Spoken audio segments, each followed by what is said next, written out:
Hi everyone. तो क्या हाल चाल है आपके। आई होप कि आप सब बढ़िया होंगे और आपकी एग्जाम की प्रिपरेशन एकदम शानदार तरीके से चल रही होगी। तो एकेटीयू बीटेक के फर्स्ट ईयर के स्टूडेंट जिनके पास फर्स्ट सेम में या फिर सेकंड सेम में फंडामेंटल ऑफ इलेक्ट्रिकल इंजीनियरिंग है, उसके लिए मैं लेकर आ गया हूं मोस्ट इंपॉर्टेंट टॉपिक्स, वो भी कैसे, यूनिट वाइज। बस आप इन टॉपिक्स को कर लीजिए, इस बात की गारंटी है कि आपके 100% एग्जाम कवर हो जाएगा। बस आप इन टॉपिक्स को कर लियो और आपके अच्छे मार्क्स की गारंटी मैं लेता हूं स्टूडेंट, ठीक है। तो बस इन टॉपिक्स को, वो भी यूनिट वाइज जो मैं बताता चलूं, उन टॉपिक्स को आप करते चलिए। इसमें 2 मार्क्स के भी जो टॉपिक्स हैं वो भी इंक्लूड हैं और जो 7 मार्क्स के हैं वो ज्यादा इंक्लूड हैं, ठीक है। हमने जो फोकस किया है वो स्टूडेंट की 7 मार्क्स के जो क्वेश्चन आते हैं उन पर बेसिकली फोकस किया है, ठीक है।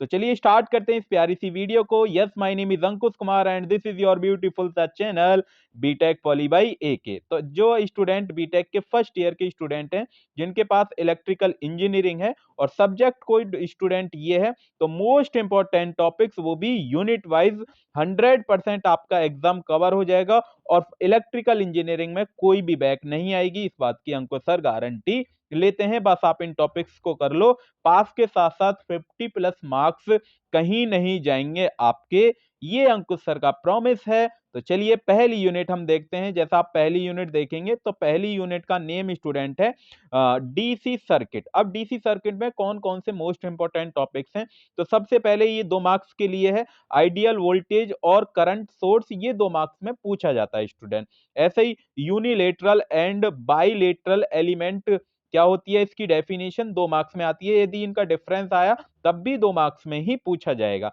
सेम ऐसे ही आपके पास एक्टिव एंड पैसिव एलिमेंट, ये भी 2 मार्क्स में ही पूछा जाता है। उसके बाद आरएलसी सर्किट, ये स्टूडेंट 7 मार्क्स का क्वेश्चन है।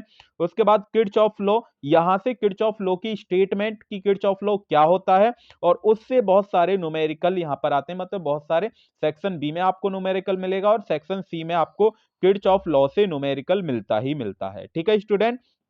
तो इसको बिल्कुल भी स्किप नहीं करके जाना है। उसके बाद relation between delta and star connected system या स्टार डेल्टा ट्रांसफॉर्मेशन, इससे न्यूमेरिकल आता है, इसकी न्यूमेरिकल ही आता है और इसके बीच का रिलेशन हमें बताना होता है, which is very most important. तो इसमें एक ये जो न्यूमेरिकल वाला पोर्शन है किर्चॉफ लॉ और ये एक लास्ट का, ये मोस्ट इंपॉर्टेंट टॉपिक्स हैं जो कि 7 नंबर में बेसिकली पूछे जाते हैं, तो ये स्किप करने नहीं आपको स्टूडेंट, ठीक है। उसके बाद लास्ट में यहाँ पर थेविन्स थ्योरम एंड नॉर्टन थ्योरम है, तो यहां से भी न्यूमेरिकल पूछा जाता है और इन दोनों की थ्योरम क्या कहती है, इनकी स्टेटमेंट आपसे पूछी जाती है। एंड देन सुपरपोजिशन थ्योरम, ये भी थ्योरम होती है जो कि मोस्ट इंपॉर्टेंट टॉपिक्स हैं। तो लास्ट के जितने भी ये 2 टॉपिक्स यहाँ पर और ये जो 2 टॉपिक्स यहाँ पर जो हैं, ये 4 टॉपिक्स तो बिल्कुल भी आपको यूनिट 1 में स्किप नहीं करने हैं, जो कि यहाँ से आपकी यूनिट 1 क्लियर हो जाती है। बस इनके आप इन दोनों टॉपिक्स से, ये जो टॉपिक्स हैं और उन दोनों ये जो ऊपर वाले टॉपिक्स हैं, इन दोनों टॉपिक्स से आप न्यूमेरिकल कर लीजिए और इनको पक्का कर लीजिए और कुछ पढ़ने की आपको जरूरत नहीं है यूनिट 1 में, बस, ठीक है स्टूडेंट। उसके बाद अब हम चलते हैं यूनिट नंबर 2 की और यूनिट नंबर 2 में है स्टडी स्टेट एनालिसिस ऑफ, ये स्टूडेंट 1 फाई ऐसा ये सिंबल होता है, तो इसलिए मैंने 1 FI लिख दिया है, एसी सर्किट, ठीक है स्टूडेंट। इसमें पहला जो टॉपिक है वो आपके पास आरएलसी कॉम्बिनेशन सीरीज या पैरेलल में, ठीक है। उसके बाद पावर फैक्टर, ये 2 नंबर में आता है। क्वालिटी फैक्टर और फॉर्म फैक्टर भी 2 मार्क्स में ही पूछे जाते हैं स्टूडेंट, ठीक है। उसके बाद एवरेज वैल्यू और RMS value of sinusoidal varying AC current, तो ये जो स्टूडेंट है वो 7 मार्क्स का क्वेश्चन है, which is very very important. Then उसके बाद half wave rectifier voltage output और एवरेज आरएमएस वैल्यू हमको निकालनी होती है स्टूडेंट, ठीक है। तो इसलिए ये दोनों टॉपिक्स बिल्कुल भी स्किप नहीं करने। देन उसके बाद हाफ पावर फ्रीक्वेंसी 2 मार्क्स का क्वेश्चन है। हाँ, ये जो है bandwidth and quality factor for series RLC circuit, ये आपके पास 7 मार्क्स में आता है। या पूरा ही क्वेश्चन, ये जो यहाँ पर टॉपिक्स लिखा है पूरा, ये हाफ आवर फ्रीक्वेंसी से पूरा आरएलसी सर्किट तक, ये पूरा ही क्वेश्चन आपको 7 मार्क्स में मिलेगा ही मिलेगा। उसके बाद पैरेलल रेजोनेंस आपके 2 मार्क्स में डेफिनेशन पूछी जाती है, बस। उसके बाद नेक्स्ट है आपको relation between line current and phase current for delta connected three phase which is very very important. इसमें रिलेशन हर बार पूछा जाता है, इसलिए बिल्कुल भी स्किप नहीं करना है। ठीक है, तो इसमें कौन कौन से टॉपिक्स पर ज्यादा आपको, एक तो लास्ट वाला ये टॉपिक्स है, उसके बाद ये तीसरा हाफ पावर फ्रीक्वेंसी और half wave rectifier voltage average और आरएमएस वैल्यू, और देन उसके ऊपर जो है average value and RMS value of sinusoidal varying AC voltage. ठीक है, यही मोस्ट इंपॉर्टेंट टॉपिक्स हैं जो कि आपको स्किप नहीं करने हैं यूनिट नंबर 2 में। उसके बाद अब चलते हैं हम यूनिट नंबर 3 की ओर। यूनिट नंबर 3 का स्टूडेंट ट्रांसफॉर्मर, जो आप ट्रांसफॉर्मर देखते हैं वही ट्रांसफॉर्मर। इसमें मैग्नेटिक सर्किट 2 मार्क्स में पूछा जाएगा। हाँ, मैग्नेटिक फ्लक्स डेंसिटी की आपको यूनिट भी पता होनी चाहिए, तो इसलिए ये 2 मार्क्स में पूछ ली जाती है। देन उसके बाद परमिएबिलिटी 2 मार्क्स का क्वेश्चन है। Then difference between electric current और मैग्नेटिक करंट, ये भी 2 मार्क्स का है। यदि किसी क्वेश्चन के साथ ये मर्ज करके आता है तब आपको ये लिखना होगा स्टूडेंट। ठीक है, वहां पर उसके बाद सेल्फ इंडक्टेंस और म्यूचुअल इंडक्टेंस क्या होता है, उन दोनों में डिफरेंस आएगा, या फिर 2 मार्क्स में या तो सेल्फ इंडक्टेंस की या फिर म्यूचुअल इंडक्टेंस की डेफिनेशन आती है स्टूडेंट। क्लियर।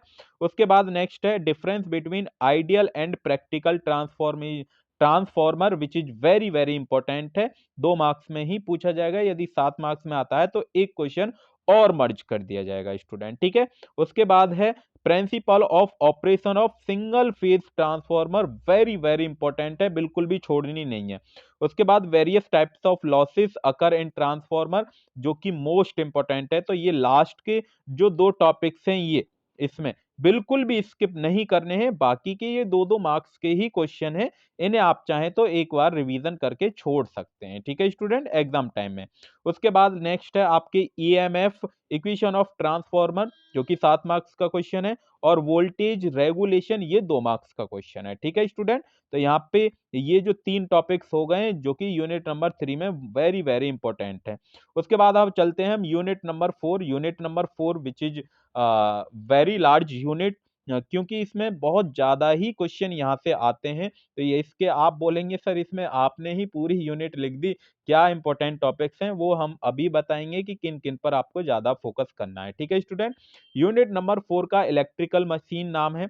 मशीन जैसे आप समझते हैं कि मशीन के बारे में पढ़ते हैं हम, यहाँ से जो ऐसा पहला पॉइंट लिखा है यहाँ पर डीसी मशीन लिखी है, डीसी जनरेटर है और डीसी मोटर, इन तीनों में से एक आएगा। ठीक है, यदि आता है। देन उसके बाद कंपेयर लेप and wave type armature winding, जो कि 2 मार्क्स में पूछा जाता है। ठीक है, उसके बाद है drive the EMF equation of DC circuit, जो कि 7 मार्क्स का क्वेश्चन है स्टूडेंट, बिल्कुल भी स्किप नहीं करना है, वेरी वेरी इंपॉर्टेंट है। उसके बाद drive the expression of torque in DC motor, या तो डीसी जनरेटर आएगा या फिर डीसी मोटर में से एक आएगा, बट आपको तो दोनों ही करने हैं, अब ये थोड़ी पता है कि कौन सा आ जाए। ठीक है, उसके बाद एप्लीकेशन ऑफ डीसी मोटर की कहाँ कहाँ एप्लीकेशन, मतलब कहाँ कहाँ यूज होती है। उसके बाद types of DC machine which is very very important, 7 marks में ही आएगा। उसके बाद कंपेयर ऑफ इंडक्शन मोटर और ट्रांसफॉर्मर, ये 2 मार्क्स में पूछा जाता है, यदि साथ में आया तो ये किसी के साथ मर्ज करके आएगा क्वेश्चन। ठीक है, 2 क्वेश्चन आएंगे फिर उसमें।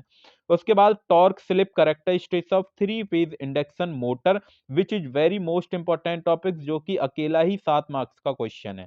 उसके बाद 1 phase induction motor using 2 revolving field theory which is very very important topics, तो ये भी अकेला 7 मार्क्स में आता है क्वेश्चन। ठीक है स्टूडेंट, तो मैंने यहाँ से बता दिए कि आपको किन किन पर फोकस ज्यादा करना है। एक तो ड्राइव द, ये जो आपके पास है जो पहला जो पार्ट है, कौन सा पहला, ड्राइव द ईएमएफ इक्वेशन, ये वाला इंपॉर्टेंट है। Drive the expression of torque, ये इंपॉर्टेंट है। टाइप्स ऑफ डीसी मोटर, और उसके बाद टॉर्क स्लिप कैरेक्टरिस्टिक्स, और 1 phase induction motor using 2 revolving which is very very important topics, जो कि यूनिट नंबर 4 के हैं। ठीक है, उसके बाद और भी कुछ हैं इसमें जो कि लास्ट के जो हैं, ये वेरी वेरी इंपॉर्टेंट टॉपिक्स हैं ये भी, कि principle of operation of 3 phase synchronous. ठीक है, उसके बाद सिग्नोरस कंडेंसर। ठीक है, देन उसके बाद starting method of synchronous motor which is very very important, अकेला ही 7 मार्क्स का क्वेश्चन यहाँ से पूछा जाता है। ठीक है स्टूडेंट, अब चलते हैं हम नेक्स्ट यूनिट पर, जो कि यूनिट नंबर 5 है। यूनिट नंबर 5 में वेरी वेरी इंपॉर्टेंट टॉपिक्स मिलने वाले हैं, जो कि शुरू के 4-5 टॉपिक हैं, सभी इंपॉर्टेंट है। अब ये पता नहीं है कौन-सा आ जाए, ठीक है? तो ये आपको सभी करके ही जाने हैं यहाँ से। पहला है स्विच फीज यूनिट, एसएफयू बोलते हैं, वेरी वेरी इंपॉर्टेंट। और miniature circuit breaker, MCB, very very important. उसके बाद अर्थ लीकेज, बिल्कुल इसको तो स्किप करके जाना ही नहीं है। ये जो थर्ड वाला पार्ट है ना, बिल्कुल भी स्किप नहीं करना है। ये आपको सेम एज इट इज आपको एग्जाम में ही मिलेगा। उसके बाद module case circuit breaker, MCCB, ये आपको इन दोनों में से ये जो आपके पास 4-5 लिखे हैं ना, ये तो स्टार्टिंग के ये जो 5 हैं, इन 5 में से कम 3 आपको ही मिलेंगे। 2 या 3, 3 की तो गारंटी मैं लेता हूँ, 2 या 3 आपको 110% आपको एग्जाम में मिलेंगे।